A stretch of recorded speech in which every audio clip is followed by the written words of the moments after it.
Viewers, এটা হচ্ছে Dutch Bangla ব্যাংকের 2FA। 2FA এটা একটি ডিভাইস। এই ডিভাইসটি আসলে আজকে কি করা যায় এবং এই ডিভাইসটি আপনার হচ্ছে ডাচ বাংলা ব্যাংকের, আপনি যদি আপনার ডাচ বাংলা ব্যাংকে অ্যাকাউন্ট থাকে তাহলে আপনি এই অ্যাকাউন্টটি জন্য আপনি এই ডিভাইসটি ব্যবহার করতে পারবেন এবং কীভাবে পেতে পারেন। সো এই বিষয় নিয়ে আজকের আলোচনা। সো হ্যালো ভিউয়ার্স, আমি বিধান রায়, আপনারা দেখছেন তুলি স্টুডিও চ্যানেল। তো চলুন ভিডিওটি শুরু করি। শুরুতে বলে নিচ্ছি, আপনি যদি আমার চ্যানেলে নতুন হয়ে থাকেন তাহলে please hit the subscribe button, আর যদি অলরেডি সাবস্ক্রাইব করে থাকেন থ্যাংক ইউ সো মাচ।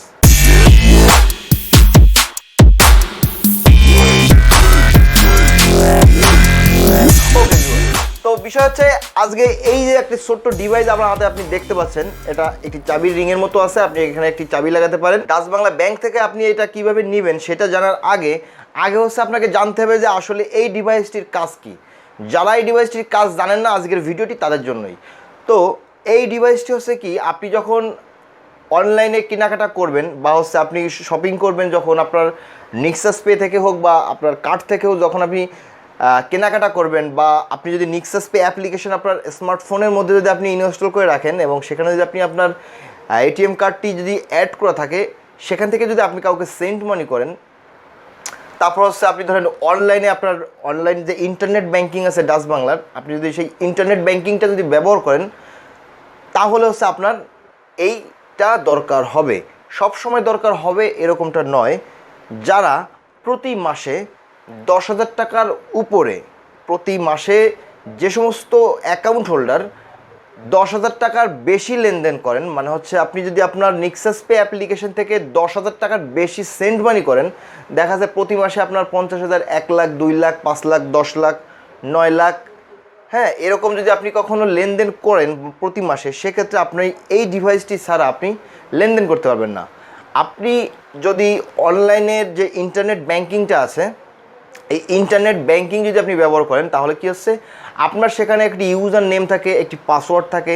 সেই পাসওয়ার্ড যদি কেউ জেনেও থাকে তাহলেও আপনার অ্যাকাউন্টটি লগ ইন করে আপনার এই ডিভাইস ছাড়া, আপনি যদি এই ডিভাইসটি নেন, আপনি যদি অ্যাপ্লাই করে আপনি যদি এই ডিভাইসটি নেন, আপনার এই ডিভাইসটি যদি আপনার ইন্টারনেট ব্যাংকিংয়ের সাথে যদি কানেক্ট করে রাখেন তাহলে কী হবে, আপনি আপনার যে ব্যাংকের যে আপনার অনলাইন ইন্টারনেট ব্যাংকিং, সেই ইন্টারনেট ব্যাংকিংয়ের যে ইউজার নেম পাসওয়ার্ড, এটা যদি কেউ জানেও তারপর লগ ইন করে, তাহলেও কিন্তু টাকা ট্রান্সফার করে নিতে পারবে না। বিকজ হচ্ছে এইখানে একটি 6 ডিজিটের একটি পাসওয়ার্ড রয়েছে, একটি ওয়ান টাইম পাসওয়ার্ড। এটা প্রতি এই ডিভাইসের মধ্যে প্রতি 1 মিনিট পর পর এই কোড চেঞ্জ হয়। এই যে সিকিউরিটি কোড, এই সিকিউরিটি কোডটা চেঞ্জ হয়, যার ফলে আপনি যখনই কোনো ফান্ড ট্রান্সফার করতে যাবেন বা সেন্ড মানি করতে যাবেন, তখন হচ্ছে কী হবে, আপনার যেখান থেকে আপনি সেন্ড মানিটা করবেন, আপনি যদি নিক্সাস পে থেকেও সেন্ড মানি করেন তাহলে সেখানে একটা অপশন চলে আসবে, আপনার কাছে চাওয়া হবে যে আপনাকে হয়তো বা সফটওয়্যার টোকেন দিতে হবে, নাহলে হচ্ছে হার্ডওয়্যার টোকেন। তো সফটওয়্যার টোকেনটা হচ্ছে আপনাকে একটি অ্যাপ্লিকেশন দিবে ডাচ বাংলা ব্যাংক থেকে, সেটা আপনি আপনার মোবাইলের মধ্যে ইনস্টল করতে পারেন, বা আপনি যদি ডেস্কটপ ল্যাপটপ ব্যবহার করেন তাহলে হচ্ছে আপনি সেই ডেস্কটপ বা ল্যাপটপে আপনি ইনস্টল করতে পারবেন। সেই সফটওয়্যারটি বা অ্যাপ্লিকেশনটি আপনার মোবাইলে বা কম্পিউটারে ইনস্টল করার পরে সেখানে আপনি যে সফটওয়্যার ইন্টারনেট কানেকশন দেওয়ার পর সেখানে হচ্ছে আপনার এখানে যেরকম প্রতি 1 মিনিট পর পর একটি সিকিউরিটি কোড আসছে এবং সেটা চলে যাচ্ছে, এরকম করে আপনি আপনার সফটওয়্যার টোকেন থেকেও আপনি এইভাবে সফটওয়্যার কোড, আপনাকে যে পিসিতে বা মোবাইলে যে সফটওয়্যারটি ইনস্টল করা থাকবে সেখান থেকেও আপনি এই কোড আপনি প্রতি মিনিট পর পর চেঞ্জ হবে এবং এখান থেকে আপনি সেই কোডটি দিলে তারপর হচ্ছে আপনি লেনদেন করতে পারবেন। তারপর বিষয় হচ্ছে যে আপনি সফটওয়্যার টোকেনটা, এটা একটু ঝামেলা, এটা সবার মোবাইলে নেওয়া একটি ঝামেলা, বা কম্পিউটার নিয়ে তো সবাই ঘোরাঘুরি করে না। তার জন্য হচ্ছে এই ছোটো ডিভাইসটি যদি আপনার কাছে থাকে, আপনার অ্যাকাউন্টের সাথে যদি লিঙ্ক থাকে, তাহলে আপনার ইন্টারনেট ব্যাংকিং থেকে কোনোভাবেই কেউ টাকা নিতে পারবে না এই কোড ছাড়া। আপনার কাছে যে কোড আছে, এই কোড ছাড়া এখানে যে 6 ডিজিটের, এটা প্রতি মিনিটে চেঞ্জ হয়, প্রতি 1 মিনিট পর পর এটা চেঞ্জ হয়। তো এখানে আপনি যখন লেনদেনটা করবেন সেই টাইমে যে পিনকোডটি বা যে সিকিউরিটি কোডটি এখানে থাকবে, এই কোডটি ওখানে যতক্ষণ পর্যন্ত আপনি ইন্টার না করবেন ততক্ষণ আপনার অ্যাকাউন্ট থেকে টাকা ফান্ড ট্রান্সফার হবে না।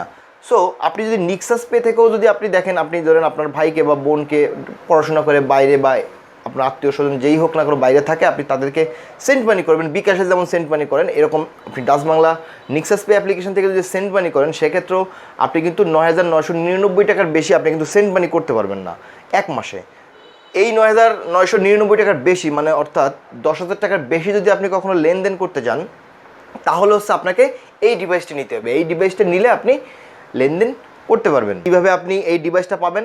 সিম্পলি আপনাকে কী করতে হবে, আপনাকে ডাচ বাংলার যে ব্রাঞ্চ আছে, আপনার ব্রাঞ্চে চলে যেতে হবে। ব্রাঞ্চে যে একটা অ্যাপ্লিকেশন ফর্ম আছে, সেই অ্যাপ্লিকেশন ফর্মটি আপনি ফিল আপ করবেন, দেন হচ্ছে সেখানে জমা দিয়ে আসবেন।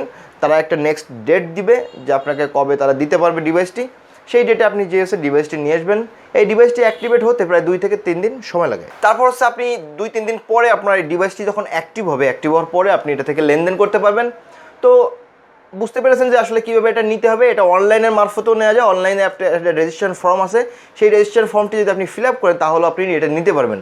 তো আমার মনে হয় যে আপনি সরাসরি ব্যাংক থেকে যদি আপনি ব্যাংকে যে হচ্ছে আপনি যদি অ্যাপ্লিকেশন করেন ভালো হবে বলে আমি মনে করি। তো যারা এখন এই বিষয়টা পুরো বুঝতে পারছে না বা এটা থেকে লেনদেন আসলে কীভাবে করা যায়, নেক্সাস পে থেকে বা হোক বা ইন্টারনেট ব্যাংকিং থেকে কীভাবে এটার মাধ্যমে কী দেখি আরও বিস্তারিত যদি জানতে হয়, আমি নেক্সটে আরও একটি ভিডিও বানাবো।